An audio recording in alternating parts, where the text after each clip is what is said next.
Buenas tardes, sean bienvenidos a esta nueva sesión en torno al tricentenario del nacimiento de Kant y los deseos de recuperar para la historia la Escuela de Madrid de Filosofía.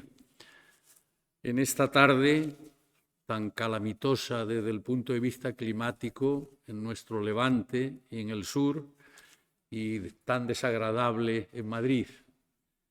Muchas gracias por su presencia y saludos a todos los que nos ven de manera telemática y diferida. El recuerdo especial para las víctimas de Valencia, de Castilla-La Mancha y de Andalucía, con la esperanza de que prontamente puedan resolverse estas cuestiones para los que, gracias a Dios, continúan vivos, pero con dificultades.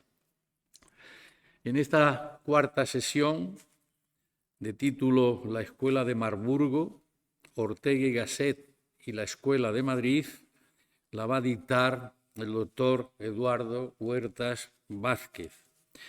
Él es doctor en Filosofía, licenciado en Derecho y en Ciencias de la Información por las Universidades Complutense y Autónoma de Madrid.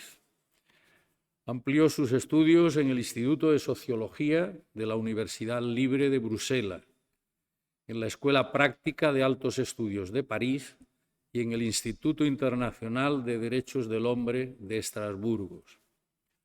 En la función pública ha sido funcionario jurídico del Ayuntamiento de Madrid, en donde ha desempeñado, entre otros puestos de trabajo, los de delegado de los Servicios de Cultura y Deportes, director del Centro Cultural de la Villa, gerente del Teatro Español, jefe del Servicio de Documentación y Publicaciones y consejero técnico en varias áreas y gabinetes técnicos. En la función docente ha sido profesor de Derecho Natural y de Filosofía del Derecho en la Universidad Complutense y en la Universidad Nacional de Educación a Distancia, y profesor de Metodología y Epistemología de las Ciencias Sociales en el Centro de Estudios Universitarios, CEU, y en el Instituto de Sociología y Desarrollo del Área Ibérica. Ha sido miembro de la Junta de Gobierno del Instituto Internacional de Teatro, la UNESCO, vocal del Consejo Nacional del Teatro del Ministerio de Cultura y director de la Cátedra Mesoneros Romanos del Ateneo de Madrid. En la actualidad es asesor jurídico en varias instituciones y, para nuestro interés, deseo y trabajo, miembro numerario del Instituto de Estudios Madrileños y miembro también de la sección de Ciencias Históricas del Ateneo de Madrid. Es autor de varios libros y de diversos estudios y artículos de investigación y de divulgación en los dominios de las ciencias jurídicas y sociales, de la filosofía y de la cultura artística y literaria. Su actividad en este aspecto se concreta en la dicción de cursos y conferencias en centros docentes e instituciones culturales y científicas y en sus escritos en revistas especializadas. Sé bienvenido, querido Eduardo, a este ciclo de conferencias y estamos todos prestos a oír tu lección. Muchas gracias, Paco, por tu amable presentación y gracias a ustedes por haber venido aquí esta tarde tan desagradable como está. Voy a ser breve para no aburrirle y cargarle mucho, para que podamos terminar cuanto antes. Efectivamente, yo me asumo y estoy dentro de la celebración del tricentenario de Kant y yo lo voy a enfocar bajo la modalidad del neokantismo en Europa y el neokantismo en España. ¿Y qué trajeron los que fueron a estudiar a la Universidad de Marburgo? ¿Qué trajeron para España? ¿Y con qué se encontraron?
Gracias.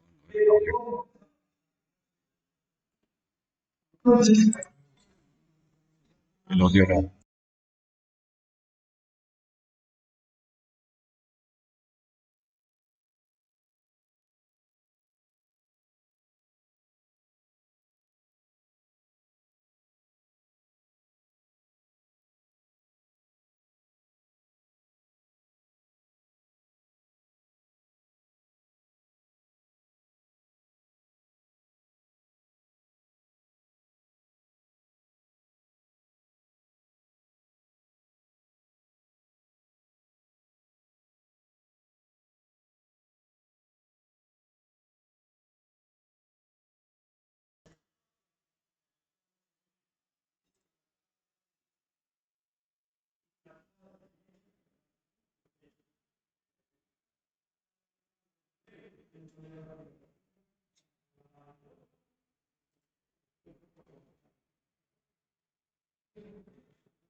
De Croce, la filosofía neocristiana de Riquet, el hiperfatismo de mis maestros.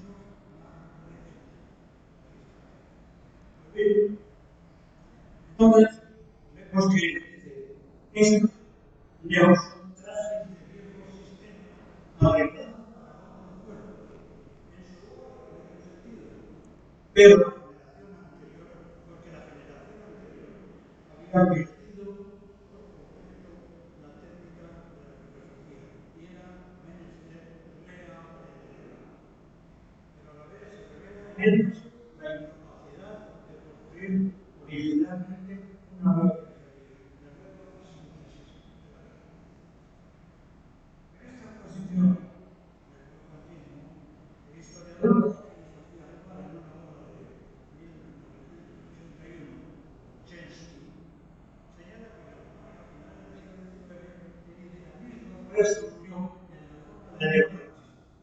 Pero hay que distinguir lo que sería el idealismo post-kantiano del neocantismo.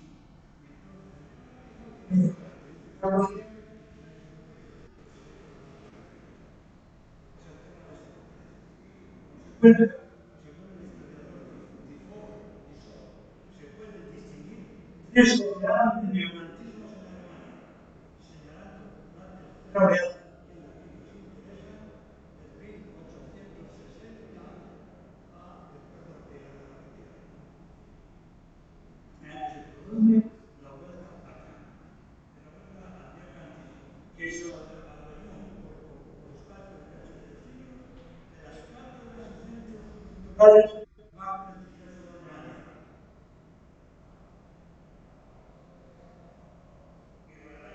Posteriormente,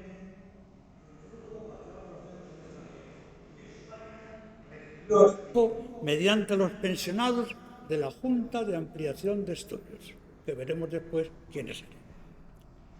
Y también como consecuencia de estas oleadas de neocantianos, se pueden constatar la existencia de 7 grandes escuelas neocantianas en Alemania, que practicaban o interpretaban de un modo diverso la doctrina del maestro, dicen ellos.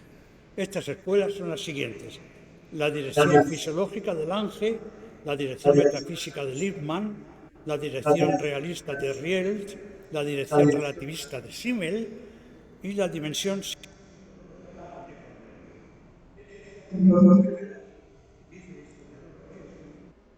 superadas porque no son ortodoxamente kantianas. Por el contrario, las dos que faltan, más importantes, gozaron de mucha influencia entre las dos atenienses más hostiles al espíritu de Kant. Se trata de la escuela logicística de Marburgo, y de la escuela axiológica de Baden-Baden. Y se podría decir que el movimiento neokantiano es exclusivamente alemán, sigue él. Su periodo de esplendor en el tiempo fue el que siguió a la inmediata Guerra Mundial hasta final del año 30. Pero, dice él, el reinado del nacionalsocialismo le asestó el golpe de gracia, pues sus representantes eran, en su mayoría, de origen judío, se refiere a la Escuela de Marburgo, y fueron enconadamente perseguidos. Y en efecto, en lo que atañe a la Universidad de Marburgo, en el año 1923 fue Martin Heidegger como profesor de filosofía a esta universidad, donde publicó la primera parte de su gran obra, Ser y Tiempo, en el año 1937. Por cierto, que en esta universidad de Marburgo estudió filosofía con Heidegger Hannah Arendt, que era judía, con la que mantuvo Heidegger un idilio y luego terminó ese idilio o esa relación sentimental que se convertiría después, como dice Farías en una obra que se llama Heidegger y el nazismo, en una relación tortuosa dadas las inclinaciones nazis de este filósofo, de Martin Heidegger. Así pues, identificado el neokantismo en las escuelas alemanas citadas, los centros de mayor intensidad filosófica y de mayor prestigio intelectual fueron las escuelas de las universidades de Marburgo y de Baden-Baden. Y entre estas dos escuelas, el centro de mayor intensidad y prestigio intelectual fue para Ortega y Gasset la Escuela de Marburgo, donde estaban, dice él, sus maestros marburgueses. Por eso eligió esta universidad, la única universidad alemana en la que estuvo en 2 años diferentes, entre 1906-07 y 1911 y 13. Pues bien, a finales del siglo, como hemos dicho, se destacaron las 2 escuelas filosóficas del sudoeste alemán, la de Marburgo y la de Baden-Baden, y elaboraron el más específico neokantismo. Este movimiento cristalizó en estas 2 universidades la logística de Marburgo y la axiológica de Baden. Son las más importantes que gozaron de mucha influencia entre las 2 guerras mundiales, manteniéndose fieles al espíritu de Kant. Las otras 5 escuelas no eran ortodoxamente kantianas y fueron claramente superadas por las 2 escuelas citadas. No es el momento de extenderme ahora en la exposición pormenorizada del neokantismo propio de ambas escuelas, sus coincidencias y diferencias. Simplemente, para conocimiento general, voy a citar a los principales pensadores que tuvieron gran influencia en el panorama de la filosofía europea y cierta repercusión alguno en el panorama de la escasa filosofía española. El fundador de la Escuela de Marburgo fue el prestigioso profesor Hermann Cohen, que adquirió fama y prestigio especialmente por sus trabajos sobre Platón y sobre Kant. Y su principal discípulo fue Paul Natorp, conocido por sus trabajos especializados en pedagogía social y como su maestro por su obra sobre Platón y sus estudios sobre Kant. Y otros importantes profesores de esta escuela fueron Karl Forlander, biógrafo de Kant, historiador de la filosofía, que invirtió gran parte de su esfuerzo intelectual en la búsqueda de una síntesis entre kantismo y marxismo. Rudolf Stahler, la figura más destacada de la escuela en el dominio de la filosofía jurídica, y fueron también profesores más jóvenes, Ernest Cassirer, también Arthur Lieber y Nicolai Hartmann, antes de pasarse a la fenomenología. Y el fundador de la Escuela de Baden fue Windelband, al que le siguieron Ricoeur, Lachs y Mustenberger. Y Bruno Braud, discípulo de Ricoeur y de Windelband, que sobrepasó los marcos de la escuela en su intento de hacer síntesis entre ambas escuelas neokantianas y considera claramente que la obra fundamental de Kant es la crítica del juicio, donde se contiene toda su teoría, todo su pensamiento. Y voy a aludir a una diferencia fundamental de pasado. A diferencia de la escuela de Baden, que fijó preferentemente su atención en el estudio de la crítica de la razón práctica de Kant, la escuela de Marburgo decidió preferentemente por la crítica de la razón pura. Y a diferencia de los profesores de Marburgo, que se orientaban hacia las ciencias de la naturaleza, los de Baden dirigían su atención hacia las ciencias del espíritu, hacia la cultura, la historia, y veían el fundamento del ser objetivo en leyes axiológicas fundadas en valores. Y no me voy a detener en estas cuestiones, puesto que no disponemos de mucho tiempo, sino que voy a fijar mi atención en la escuela de Marburgo, por considerarla a esta escuela de especial significado para España, a la que fueron a estudiar personalidades españolas intelectuales destacadas de principios del siglo XX, como Ortega y Gasset, o como Fernando de los Ríos, o también como María de Maeztu, a la que lo diré después, y también por Recasén Sitges, alumno que fue de Rudolf Steiner. Bien, como he apuntado, los representantes de la Escuela Logística de Marburgo se orientaban en sus estudios eminentemente hacia las ciencias de la naturaleza, especialmente hacia la física. Y también se aplicaron a la ética y a la filosofía de la religión. Pero el centro de todo su interés en todas las parcelas lo constituye siempre la razón teórica, como precisa Wojciechowski. Los máximos teóricos de esta escuela encuentran en la crítica de la razón pura la parte decisiva de la obra kantiana. Siguen desarrollando el idealismo con un radicalismo extremo.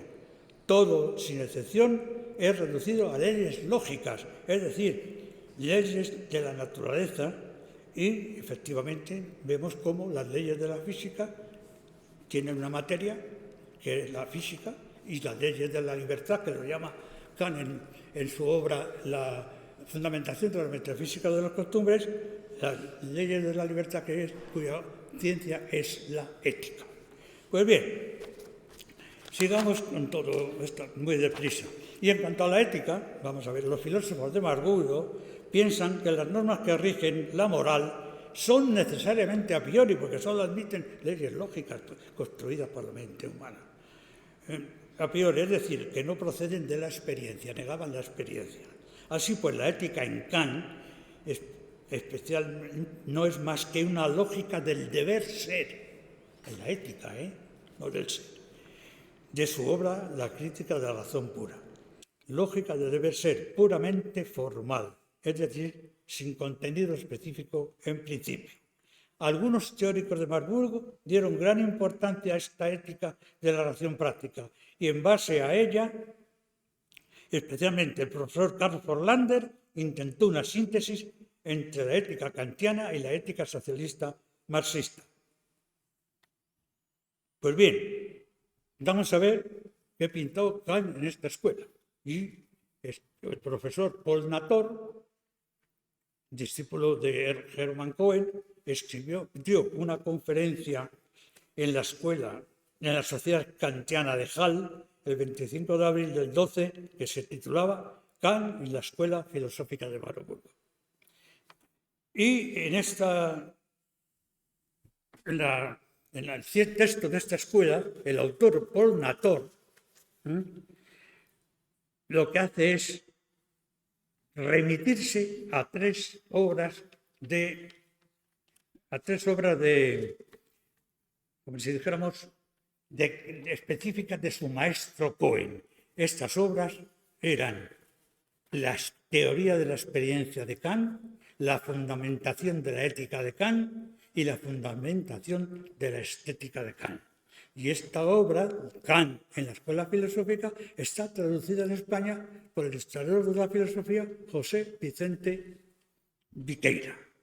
Pues bien, en la opinión del autor, las tres obras de Kant citadas su teoría de la experiencia, su ética, su estética, aspiran a poner de relieve el método, o sea, el sistema, como la fuerza creadora que impulsa la creación del contenido de la filosofía kantiana.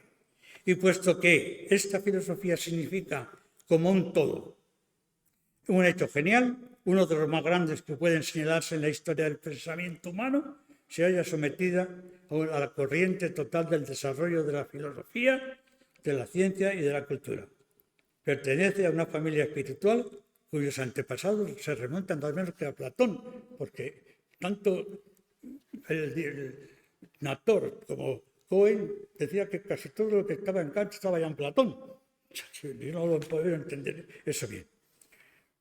Pero lo fundamental de esta obra son dos cosas. Primero, que Kant entiende la filosofía como crítica, como método, que ha querido enseñar a filosofar, pero no una filosofía.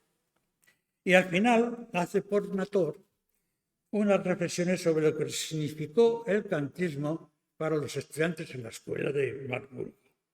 Y dice un párrafo que pudo tener mucha influencia en Ortega y Gasset. Dice él, el kantismo en Marburgo no fue cosa de cabeza, sino de corazón. Asunto de la vida entera lo era para nosotros, la vida entera. Y si no nos equivocamos, a nada aspiraría nuestro tiempo, tanto como a una penetración de la vida con la filosofía. Esto es puro orteguismo, ¿eh? Y así pues, una penetración de la filosofía misma con la sangre cálida de la vida, con el desarrollo de la cultura, etc. Percibimos las pulsaciones de esta vida en la formación de las concepciones, al parecer frías como el mármol del gran crítico de la razón, pues Kierkegaard. Por eso, esta energía vital late en él. Vivirá mientras que en este mundo trabaje, palpite un corazón y piense un cerebro. En verdad, dice, lo que se siembra no vivirá, muere. A este muere y transformate no puede sustraerse la fuerza más vital de la existencia humana. Por eso no tememos enterrar el cuerpo de Kant para que perdure su espíritu. Y precisamente así creemos, dice él, los de Marburgo, ser y seguir siendo legítimos discípulos de Kant. Bien, con esto termino estas ideas sobre lo que fue, lo que era, muy en síntesis, el kantismo a finales del siglo XIX, principios del XX en Europa. En España, yo voy a decir que simplemente lo voy a pasar porque es mucho. Se introdujo el kantismo, el neokantismo, a través de varios pensadores o varios profesores. Me refiero a Lutoslawski, Kant en España, y luego, como es lógico, a José del Perojo, que escribió mucho sobre Kant, el primer kantiano que hubo en España, a Manuel de la Revilla, el crítico, a Ortega, a De los Ríos, etc. Y yo voy a elegir a Ortega, los otros dos no los voy a tocar, y de los Ríos no voy a hablar apenas nada, muy poco, porque no hace poco más de un mes que yo di una conferencia en el Ateneo sobre Ortega y Gasset y don Fernando de los Ríos, alumnos de la Universidad de Marburgo. Cada uno fue a buscar una cosa y se encontró con cosas diferentes y cada uno trajo a España cosas diferentes. Pues bien, como he dicho, yo elegí a Ortega y Gasset. Ortega y Gasset fue el filósofo español más germanófilo de todos los filósofos. Fue uno de los españoles que salió a estudiar a Alemania y lo hizo concretamente a Europa y lo hizo concretamente a Alemania, cuya entidad filosófica y científica admiraba hasta tal punto estar en un perpetuo estado de germanismo. Todo era así. Pues Ortega pensaba que, dado el bajo nivel cultural de España, la alternativa era absorber la cultura alemana, que a pesar de todas las pegas que él mismo la ponía, en aquellos momentos de principios del siglo, según resume su biógrafo, uno de los últimos biógrafos de Ortega, Robert Graves, en filosofía, en ciencia, en erudición, Alemania marcaba el nivel cultural que España debía alcanzar. De hecho, el pensamiento alemán proporcionó a Ortega un ejemplo moderno de la vanguardia intelectual, de lo que se habló aquí el otro día, cuyas ideas transmitió después a los españoles, al traducir al castellano a los autores y teóricos alemanes que mejor confirmaban su propia visión ecléctica de la modernidad. Y efectivamente Gray aduce un texto de Ortega en el que apoya estas afirmaciones, y ese texto es el famoso prólogo para alemanes que Ortega escribió en el año 1934. Y en ese texto dice Ortega: he estudiado en Marburgo, en Leipzig y en Berlín. He estudiado a fondo, frenéticamente, sin reserva ni ahorro de esfuerzo. Durante 3 años he sido una pura llama celtibérica que ardía, que chisporroteaba de entusiasmo dentro de la Universidad Alemana. Luego he continuado años sumergido en la ciencia alemana hasta casi ahogarme, dice. Y efectivamente, Gray concluye después diciéndose que sí, que especialmente Ortega tomó el pulso a la corriente principal de la filosofía contemporánea alemana y estableció sus propias credenciales pasando a la fenomenología, pero con las raíces en la tradición neokantiana que había adquirido Marburgo. Ya que es eso. Pues bien, en efecto, Ortega y Gasset estudió en 3 universidades alemanas. En la de Leipzig, de 1905, en la que, huyendo, dice, del achabacamiento de mi patria, tuve el primer cuerpo a cuerpo desesperado con la crítica de la razón pura de Kant, que ofrece tan enormes dificultades a una cabeza latina. En 1906, Ortega fue a estudiar a Berlín, becado por una beca de 4.500 pesetas para ampliar estudios en el extranjero. La beca era de la Junta de Ampliación de Estudios. Y su tercera etapa alemana fue la de sus estudios en la Universidad de Marburgo en 2 estancias, fue 2 veces, como ya he indicado. La primera desde finales de 1906 a 1907 y la segunda a 1911 a 1912 o 13. Ya veremos estos otros años. Ya recién casado y ya catedrático de Metafísica en la Universidad de Madrid. Ortega fue catedrático en 1910, en la sección de Filosofía de la Facultad de Filosofía y Letras de la Universidad de Madrid. Su estancia en Marburgo fue decisiva, ya que constituyó su experiencia universitaria de Alemania. Y en esta universidad estaban los grandes maestros del neokantismo alemán. Pues Marburgo, dice Ortega, era el Burgo del neokantismo. En esta pequeña ciudad universitaria de Alemania, dice Ortega y Gasset, en esta ciudad he pasado yo el equinoccio de mi juventud y a ella debo la mitad, por lo menos, de mis esperanzas y casi toda mi disciplina. Ese pueblo es Marburgo, un pequeño pueblo de la ribera del Lahn. Y corrobora Julián Marías. Marburgo era, desde hacía años, el punto en que la filosofía alemana alcanzaba mayor intensidad. Esto le venía no solo de la calidad de sus maestros, Goen, Lander, Posnator, sino también del hecho de que en ella se había construido una escuela filosófica, una de las 2 escuelas neokantianas. La otra era la de Baden-Baden, mucho menos compacta que la de Marburgo. La figura principal, como ya he insinuado, fundador de la Escuela Filosófica Neokantiana de Marburgo y maestro especial de Ortega, fue Hermann Cohen, profesor de filosofía de esa universidad. Ortega le recuerda con simpatía y alta estima como uno de los grandes filósofos que hoy viven, dice Ortega, cuyas obras sobre Kant, especialmente su teoría del conocimiento, su ética y su estética, son consideradas como el fundamento de dicha escuela, como he reseñado anteriormente cuando me referí a la conferencia de Posnator en Halle. El otro pensador, fue precisamente profesor también de la escuela, fue Posnator, dedicado especialmente a la pedagogía social, es importante para España, y autor de obras sobre Kant y Platón, que escribió sobre la propia escuela en la conferencia que yo me he referido anteriormente. José Ortega y Gasset habló y escribió mucho de Marburgo y de lo que significaron para él su universidad y sus maestros marburgueses, decía él.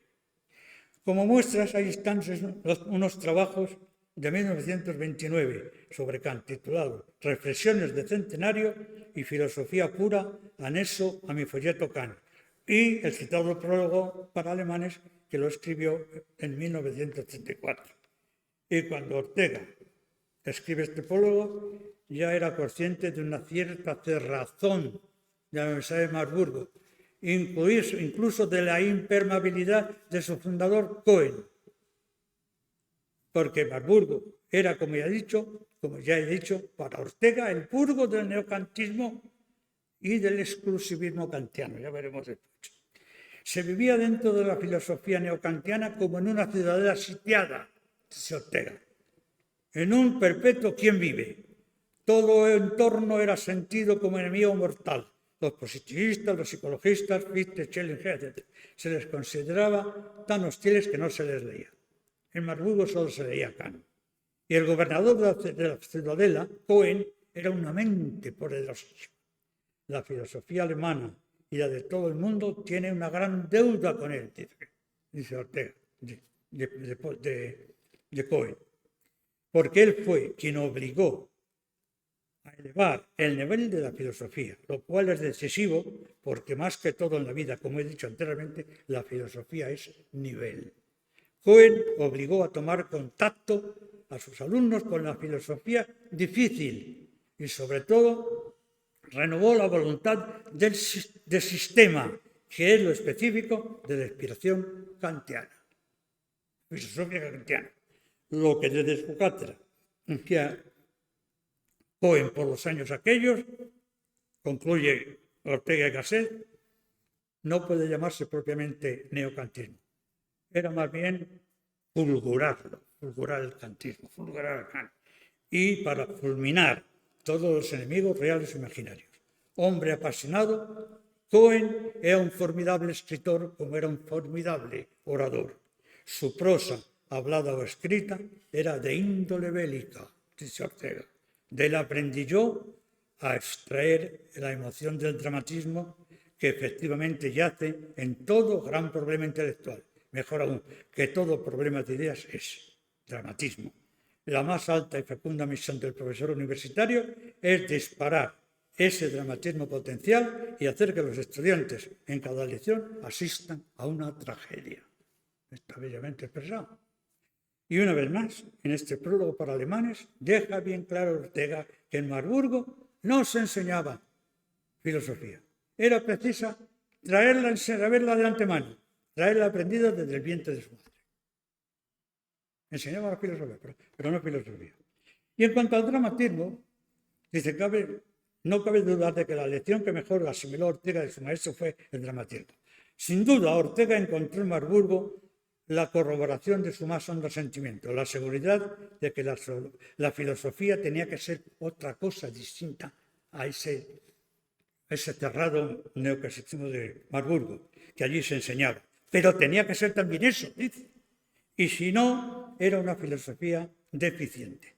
La unión del rigor intelectual con el dramatismo como forma superior de rigor intelectual, esta fue para Ortega la gran enseñanza de Marburgo, el nivel con el cual había de medir desde entonces las pretensiones filosóficas, empezando, claro está, con la suya propia. Con motivo de la celebración del segundo centenario de Kant, Ortega publicó el citado estudio titulado Reflexiones de Centenario.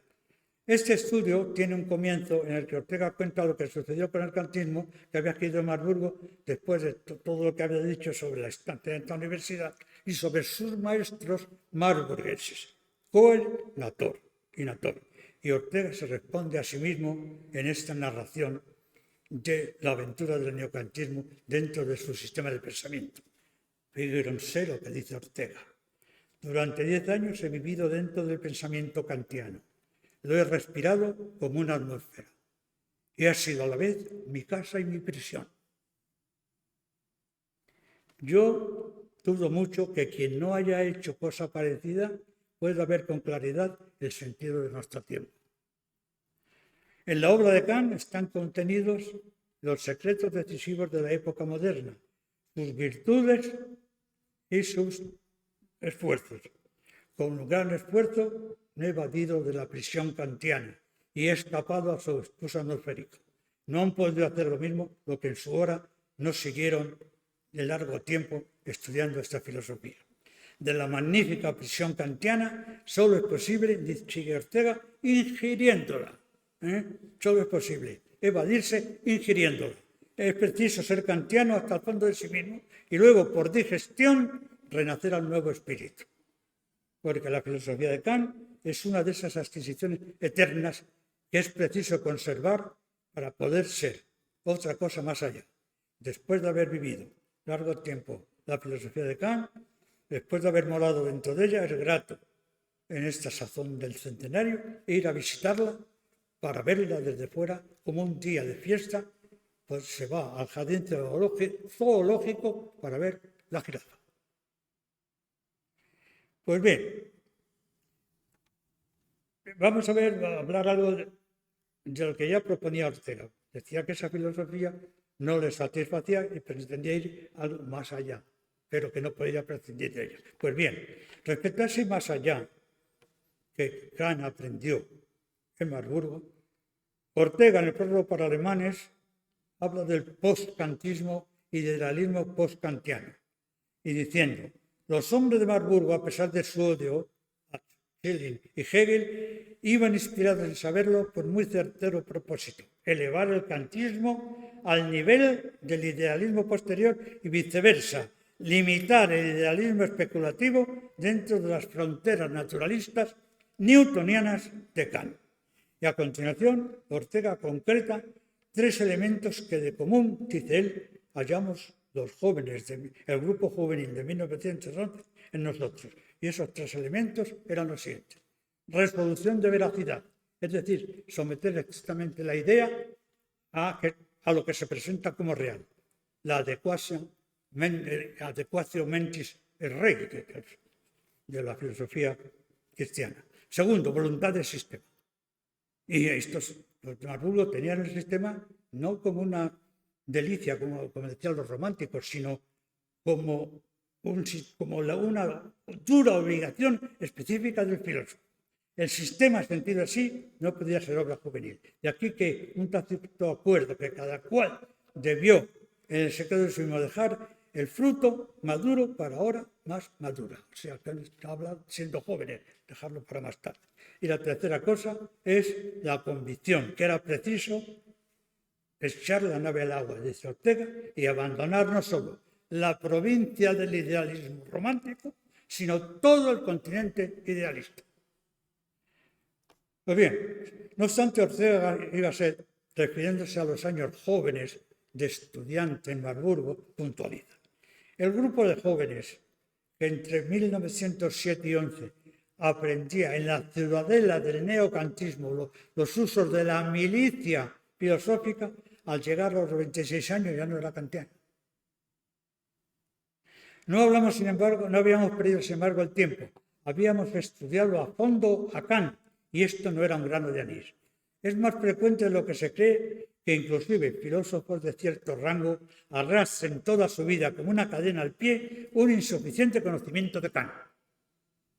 Este defecto no puede ser compensado, porque en Kant hace el pensamiento europeo un giro de 180 grados y se constituye, frente a todo el pasado, en audaz paradoja. No es fácil que un hombre ya muy entrado en la vida subsane ese hueco de su educación. Para entrar de lleno en el kantismo hace falta tener la buena voluntad de esta edad joven, de edad primera, en que no se puede tener otra cosa. Este es Ortega y Gasset, que en el año 1934 rememora sus estancias de joven en Marburgo, cuando era joven, soltero y recién casado, alumno y profesor de esta escuela. Pues antes de que, bueno, no sé si voy a hacer una alusión porque a veces choca esto. ¿Cómo valoraba Ortega no el kantismo, sino a Kant como tal? Pues dice lo siguiente: la crítica de la razón pura es una obra genial. En ella se expone la teoría idealista del conocimiento con claridad incomparable. El problema del saber queda planteado con precisión tal que los siglos futuros no tendrán que retocar sino detalles y menudencias.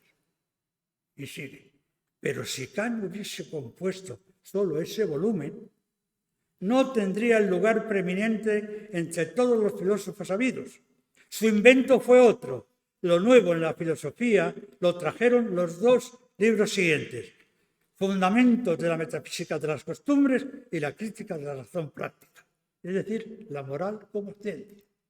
Y en esta afirmación hay filósofos especialistas en Ortega que dicen: la grandeza de Kant en Ortega está en haber constituido la moral como ciencia.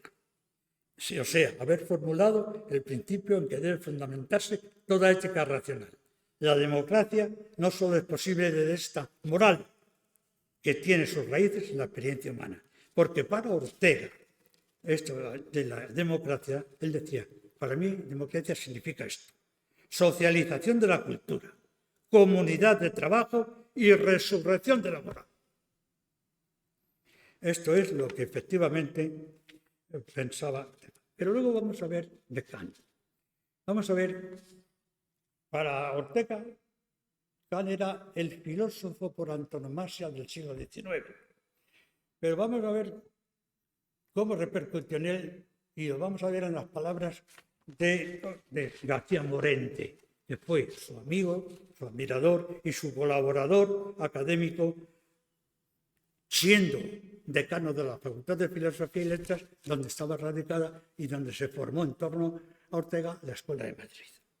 Pues bien, dice Morente: lo primero que aconteció en la evolución filosófica de don José fue el encuentro con Kant. Kant dio al pensamiento de Ortega, escuchen, una base y un cauce. Qué bonito, ¿no? Y desde Kant comenzó Ortega a dilatar su visión filosófica, a robustecer su intuición personal y a aquilatar su propio problema. En Kant no encontró ni siquiera lo que buscó, lo que quería, sino que aprendió a buscarlo. Yo recuerdo muy bien nuestras primeras conversaciones sobre la filosofía kantiana. Y entonces repetía ya con frecuencia que en Kant, Ortega repetía que en Kant el ser es una posición, una construcción. ¿Pero de quién? Del entendimiento, del pensamiento. Y el encuentro de Ortega con Kant se produjo eminentemente, como he dicho, en la Escuela Filosófica de la Universidad de Marburgo, del Lok. Ahí fue donde estuvo como alumno, como profesor. Y donde había estudiado precisamente también Manuel García Morente, imprescindible miembro de la Escuela de Madrid. Y muy amigo de Ortega, que se embarcó con él en la fundación de la Escuela de Madrid. Pues bien, tenemos ya, y paso a la segunda parte, la Escuela de Marburgo, la Escuela de Madrid. Hablo muy mal. Voy a hacer todo lo que pueda por la nota. Bueno, los fundadores de la Escuela de Marburgo fueron Hermann Cohen, secundado por Paul Nator. Y la Escuela de Madrid fue fundada, o se fundó, o se reconstituyó en torno al magisterio de Ortega, por Ortega mismo y por García Morente. En la Universidad de Marburgo, el profesor Hermann Cohen, fundador de la escuela, fue el gran maestro de Ortega y Gasset. Y también fue profesor de Ortega, Paul Nator, el cualificado divulgador de la escuela. Hasta tal punto Ortega se admitía en el magisterio de Cohen y mostraba su admiración hacia él, que el autor alemán Hugo Keller cuenta lo siguiente: soy discípulo de Germán Cohen, y no pone Germán con H, sino Germán con G, y además acentúa la E de Cohen. Entonces era Hermann Cohen. Dice: me respondió personalmente a Ortega y Gasset a mi pregunta. Y efectivamente, dice este Keller, si puso, fíjense, el nombre de Germán a su hijo mayor nacido en Marburgo, debió hacerlo como agradecimiento en homenaje a su gran maestro. El que escribió esto se llama Hugo Keller, en una obra que se llama Alemania en España, influjos y contactos a través de los siglos, publicada en 1966. Y José Ortega y Gasset, profesor de la Universidad de Madrid, discípulo de Caín, fue el fundador de la Escuela de Madrid, secundado por García Morente. Y el último tratadista divulgador de esa escuela fue el profesor recientemente fallecido José Luis Avellán, al que yo voy a seguir en esta exposición. Pues según Avellán, dice, Ortega hizo varias fundaciones y las fundaciones en Ortega cumplían la misión filosófica de renovar España. Para ello, Ortega trató de aglutinar en ellas a un puñado de conciencias mediadoras, a una minoría selecta, a una élite intelectual. Esto fue luego la Escuela de Madrid, una élite intelectual. Era suya la pedagogía social, heredada de Paul Nator de Marburgo, y el magisterio intelectual, heredado de su contacto con Cohen. Así pues, todas las fundaciones orteguianas colaborarían a la renovación de España. Pero acaso, dice Avellán, acaso la más importante de todas sea la Escuela de Madrid. Esta fundación, creada en torno al magisterio de Ortega, fue en el año 1933. Y en la obra de Avellán con Tomás Mayo ya se dice que efectivamente fue esta escuela acaso la más importante, pero también dice la menos estudiada. Lo dicen también estos autores, Tomás Mayo y Avellán. La menos estudiada, y los pocos estudios que hay son de carácter demasiado sesgado, e incluso los propios autores califican su propia obra, La Escuela de Madrid, un ensayo de filosofía, de carácter todavía limitado e insuficiente, y la ofrecen al lector como un punto de partida para ulteriores estudios. Y a pesar de que en la Escuela de Madrid tuvo una vida corta de 3 años, entre su establecimiento o fundación en 1933 y su desaparición en 1936, año del inicio de la Guerra Civil. Las razones que a mí, y hago un inciso, me impulsaron a interesarme por esta escuela es que cuando yo explicaba Derecho Natural y Filosofía del Derecho, intentaba acudir a los juristas alemanes en busca de las nuevas teorías. Y entonces yo manejaba lo que se llama el derecho natural concreto de Mayrhofer, la teoría de la naturaleza de las cosas de Radbruch, y me encuentro con una obra que se llama Derecho Natural de contenido variable y de contenido progresivo.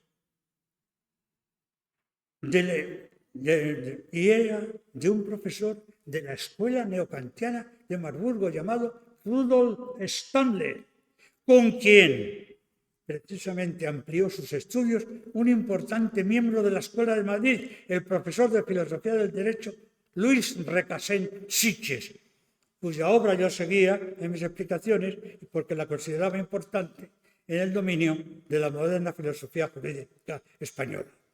Y respecto a la cuestión esta de Kant y el neokantianismo en España y a la importancia de Ortega en ella, Ortega tuvo una especial trascendencia, y en parte también Manuel García Morente, y María de Maeztu y Luis Recasens Sitges, que son las 4 personas que estudiaron en Marburgo, en principio, y miembros importantes de la Escuela de Madrid. Me voy a saltar porque si no les voy a entretener mucho. Vamos a ver si podemos hacerlo. ¿Cuánto tiempo llevamos? 50. Bueno, vamos a ver. Voy a hacer una referencia a Fernando de los Ríos. Ya les he dicho que hace poco más de un mes di una conferencia en el Ateneo sobre Ortega y Gasset y Fernando de los Ríos en Marburgo. Fernando de los Ríos era un clauso institucionista. Profesor de universidad, no perteneció a la Escuela de Madrid, pero estudió en Marburgo y coincidió y entabló amistad en ella con Ortega y Gasset, creador de la Escuela de Madrid. Fernando de los Ríos, siendo ministro de Instrucción Pública y Bellas Artes de la Segunda República, proporcionó unas bases jurídicas importantes que facilitaron para que Ortega pudiera establecer en la Facultad de Derecho, en la Facultad de Filosofía y Letras, la Escuela de Madrid. Ambos coincidieron siendo jóvenes en Marburgo. Ortega tenía 25 años y de los Ríos 30, como alumnos de la Escuela Filosófica de esa universidad. Y la amistad entre Ortega y García Fernando de los Ríos continuó y se intensificó hasta el punto de que Fernando de los Ríos no tuvo inconveniente en aceptar a Ortega como guía espiritual por antonomasia de su generación, la que fue luego la generación del 14. Fernando de los Ríos no solo reconocía la magnificencia de su estilo, del estilo literario de Ortega, sino la penetración y hondura que es de exigir a un maestro de filosofía. Todas las escuelas tenían maestros. Kant, maestro de Europa, maestro de Occidente. Coel, maestro de Ortega. Y Ortega, maestro de muchos filósofos españoles que estudiaron en la Facultad de Filosofía de la Universidad de Madrid. Entonces, para aquellos años, Ortega andaba enredado en elucubraciones relativas a un posible liberalismo con proyección socialista o a un posible socialismo liberal como solución al problema de España. Algunas de estas ideas se pueden detectar en Fernando de los Ríos, que firmó con Ortega su manifiesto de la fundación de la Liga de Educación Política. Pero pasados los años y grandes convulsiones, los caminos se bifurcaron y Fernando de los Ríos se afilió al Partido Socialista Obrero Español en el año 1919 sin renunciar a su sólida base krausista y con el bagaje del socialismo neocantiano procedente de sus estudios en Marburgo. Pero en todo caso, Fernando de los Ríos vivió 10 años bajo el liderazgo intelectual de Ortega y todo empezó en Marburgo, en cuya universidad ambos coincidieron, ampliaron sus estudios, tuvieron los mismos maestros y además tuvieron la amistad. Bien, en efecto, al cabo de los años ya en la República, Fernando de los Ríos, Instrucción Pública, emitió un decreto el 29 de enero, otro decreto de 1932, en el que se reformaba la Facultad de Filosofía y Letras de la Universidad de Madrid y se creaba la sección de Pedagogía dentro de dicha facultad. Y este hecho es interpretado por Avellán de la siguiente forma.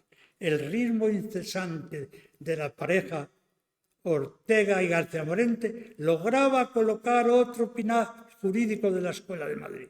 El primer pilar ya lo había colocado el anterior ministro de Instrucción Pública y Bellas Artes, Marcelino Domingo, por decreto desde el 16 de septiembre de 1961. Y la reforma de la Facultad de Filosofía y Letras de Madrid, iniciada por estos ministros, quedó concluida con un decreto del 27 de abril del 35, cuando era ministro de Instrucción Pública, Ramón Prieto Bantes, que rescató los dos decretos de Marcelino Domingo y de Fernando de los Ríos y los puso otra vez en vigor.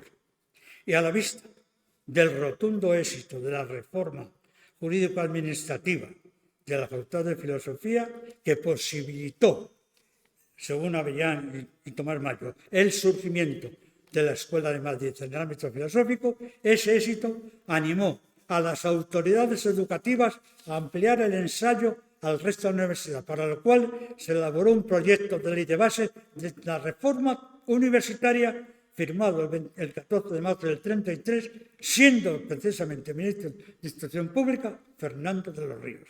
Y todo esto empezó en Marburgo, como he dicho, en cuya universidad coincidió y entabló amistad con Ortega y Gasset. Y en dicha universidad radicaba la escuela neocantiana, que fue precisamente la que dio fama a esta universidad durante medio siglo largo. Y aquí, y esta es una apuesta por mi parte, pudo inspirarse Ortega para fundar una escuela análoga en España, la Escuela Filosófica de Madrid. A la vista del éxito académico que empezaba a tener la escuela, empezó a funcionar en el año 33 como tal. La escuela Avellán, a la vez ilusionado y desunado, hace esta reflexión. Ortega debió sentir entonces que se podía ser maestro. Ya saben que no hay escuelas sin maestro y sin discípulos. Y quizá concibiera que su escuela, la Escuela de Madrid, podría reformar la sociedad, podría salvar la circunstancia española, podría hacer realidad aquella persistente idea de 1914, no olviden este año. Pero no hubo tiempo. Lo que nunca debió llegar, llegó y se tragó todas aquellas ideas y la Escuela de Madrid desapareció como desapareció la cultura y la vida. Y nunca más habría escuela. Efectivamente, como he adelantado, la Escuela de Madrid fue fundada en 1933 y desapareció en el 36, año del inicio de la Guerra Civil, y el consiguiente exilio de intelectuales, entre ellos un número importante de los que eran miembros de la escuela. Hay autores que dicen que existieron, después de la guerra, dos escuelas de Madrid. Una en el exterior, capitaneada por José Gaos en México, y otra en Madrid, capitaneada por Julián Marías. Pero vamos, aquí Avellán dice que no, ya desapareció. Ortega y Gasset volvió a España de su segunda estancia en Marburgo en 1912, que dice la mayoría de los tratadistas, o en 1913, en cuya escuela de filosofía fue estudiante y luego ya fue como profesor. No cabe duda que Ortega pudo conocer bien esta escuela, porque estuvo en ella y tenía ya la persistente idea de hacer realidad la Escuela de Madrid en el año 1914. Si él estuvo en el 13 en Marburgo, en el 14 ya tenía la idea de fundar la Escuela de Madrid. Y recién regresado Ortega de Marburgo, en 1912 o 13, se podría pensar si su experiencia y conocimiento de la Escuela Filosófica de Marburgo, donde él estudió, si no podría ser esta escuela la que le inspiró e impulsó a crear en España una escuela de filosofía análoga a la de Marburgo, en la Universidad de Madrid. Pues además, en la Escuela de Madrid se puede constatar la existencia de algunos intelectuales, miembros importantes de la escuela, que, como he dicho, estudiaron en la Escuela Filosófica Neocantiana de Marburgo y tuvieron como profesores a los profesores neocantianos que tuvo Ortega: Cohen, Nator, Casirer y Stanley. Estos intelectuales, ya los he nombrado antes, lo vuelvo a repetir, eran, además de Ortega y Gasset, y Manuel García Morente, María de Maeztu y Luis Recasens Sitges, el jurista. Manuel García Morente provenía del neocantismo de Marburgo, porque había estudiado con los mismos maestros de Ortega, más por René Casirer, e hizo un gran servicio a la cultura filosófica española, traduciendo las tres críticas de Kant: la pura, la práctica, la del juicio, y la fundamentación de la metafísica de las costumbres, y escribiendo el libro La filosofía de Kant, publicado en el año 1917. María de Maeztu, yo pongo por sugestión de Ortega, pongo sugestión entre comillas, de Ortega y Gasset, también se fue a estudiar a Marburgo, con los mismos maestros que Ortega: neocantismo con Cohen y especialmente pedagogía social con Nator. Y así describe Avellán la estancia de María de Maeztu en Marburgo. En el campo de la pedagogía es inolvidable la obra de María de Maeztu como fundadora en 1915 y directora de la residencia de señoritas, que recibió su inspiración principal para dicha labor de las enseñanzas de Ortega, el cual la orientó hacia las directrices pedagógicas del neocantismo marburgués. En el año 1912-13 estuvo en Alemania para ampliar su formación, estudiando pedagogía social con Nator, gracias a una beca concedida una vez más por la Junta de Ampliación de Estudios. Por cierto, que en el año 1915, poco más de su regreso de Marburgo, María de Maeztu publicó un serio trabajo titulado Pedagogía Social. Y como he adelantado, el otro miembro importante de la escuela fue el jurista Luis Recasens Sitges, que también fue a ampliar estudios a Marburgo con el profesor de Filosofía del Derecho de esa universidad, Rudolf Stanley, al que yo me detengo, como he dicho antes, cuando yo explicaba. Recasens Sitges conocía muy bien el estado de la ciencia filosófico-jurídica alemana y tenía esta opinión de la escuela neocantiana de Marburgo. Dice, a principios del siglo XX, Alemania significaba para los juristas el solar donde explicaban sus lecciones el gran Goethe y el filósofo del derecho Stanley, profesor de la Universidad de Marburgo. Los filósofos veían en el siglo XX germano los trabajos de la escuela neokantiana de Marburgo, en la que brillaban los famosos maestros Kohn y Nator, bajo cuyas lecciones se educó la más ilustre generación de nuestros filósofos contemporáneos. Eso dice Recasens Sitges. Porque a Recasens Sitges los historiadores de la ciencia jurídica le consideran como el iniciador de la moderna reivindicación del justnaturalismo. ¿Por qué? Pues simplemente porque en la teoría explicativa del derecho de Stanley, parte él de las nociones kantianas de forma y contenido. Y dice que el criterio de justicia lo suministraba el derecho natural, que era una forma, y el contenido lo llenaba las distintas épocas históricas. Pero por eso, precisamente, es lo que dio lugar a esa teoría del derecho natural, de contenido progresivo y de contenido variable. Pues bien, en efecto, como he dicho, quien mejor conocía la escuela de Marburgo fue José Ortega y Gasset, ya que estuvo en ella, vuelvo a repetir, 2 veces como alumno y como profesor. Y en Marburgo dedicó a Ortega, filósofo español, una lápida que está instalada en la propia universidad y en donde vienen fijadas las fechas de las 2 estancias de Ortega en Marburgo, como estudiante en los años 1906-07 y como profesor 1912-13. O sea que el año 13 estaba todavía allí. Por lo tanto, en el año 13, según la lápida, aún estaba Ortega y Gasset en Marburgo como profesor, ya que ya era catedrático de metafísica en la Universidad de Madrid. Y hizo Ortega, y aquí señala Avellán, la persistente idea que Ortega tenía en 1914, recién regresado de Marburgo, de fundar la Escuela de Madrid, recién llegado de Marburgo, como he dicho. Y la escuela era considerada por él como propiamente Ortega y Gasset dice que la escuela esta de Marburgo, dice, es una de las escuelas filosóficas a la que mayor atención tenemos que dedicar. Y es curioso constatar que la citada lápida, dedicada por la Universidad de Marburgo a José Ortega y Gasset, se cierran con estas palabras del filósofo español Ortega y Gasset. En esta ciudad he pasado yo el equinoccio de mi juventud. Pues bien, a pesar de todo lo dicho, ya termino, no todo el mundo piensa igual.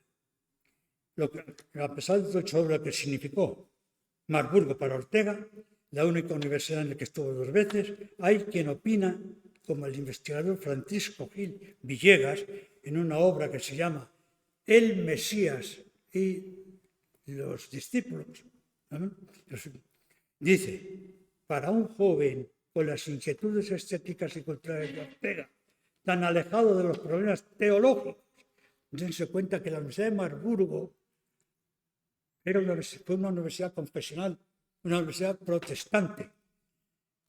Dice que la Universidad de Marburgo constituyó por Ortega una universidad equivocada. Dice, la conciencia histórica y sociológica y estética de Ortega hubiera encontrado un ambiente mucho más rico y estimulante en la Universidad de Heidelberg. Está, ya os digo, en esa obra que pueden leer, los profetas, el Mesías y los profetas. Heidegger, Lucas y Ortega. Pues bien, en resumen, y termino, José Ortega y Gasset tenía un compromiso con España, que era el de elevar su nivel científico y cultural.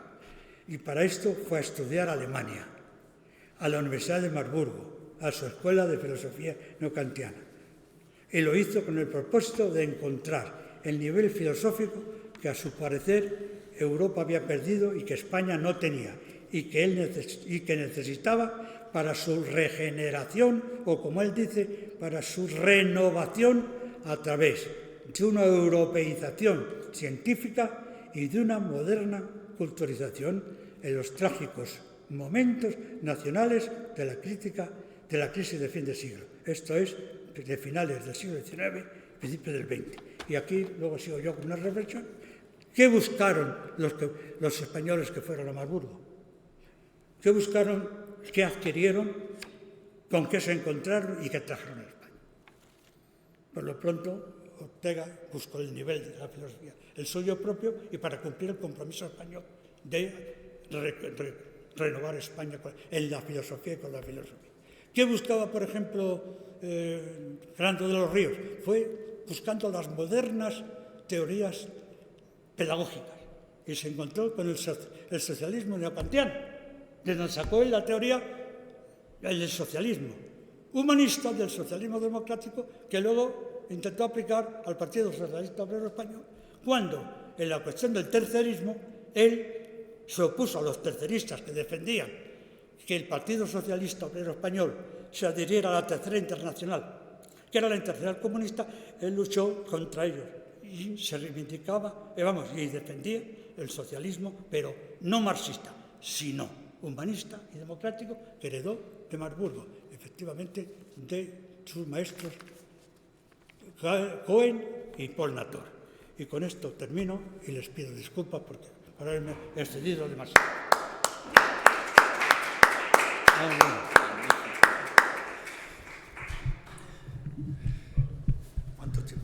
Hemos asistido a una magna conferencia enormemente densa y fructuosamente extensa. Se nos ha quedado grabada y a partir de mañana pues se podrá acceder a ella para que la podamos estudiar con más tranquilidad en la web del Instituto de Estudios Madrileños. La semana próxima tendremos al doctor Diego Gracia para seguir profundizando en una figura de la filosofía y de la metafísica, sobre todo española, en la cúspide, también discípulo de Ortega e integrado en este mundo, que es Javier Zubiri. Así que esperamos vernos una vez más y decirles que por vía telemática alcanzamos ya la cifra de 726, con el término que utiliza, visualizaciones. Así que esperamos que efectivamente esto fructifique, por lo menos hasta que dispongamos del libro en el que estén todas las conferencias y podamos estudiarlo directamente. Muchísimas gracias y hasta el miércoles que viene.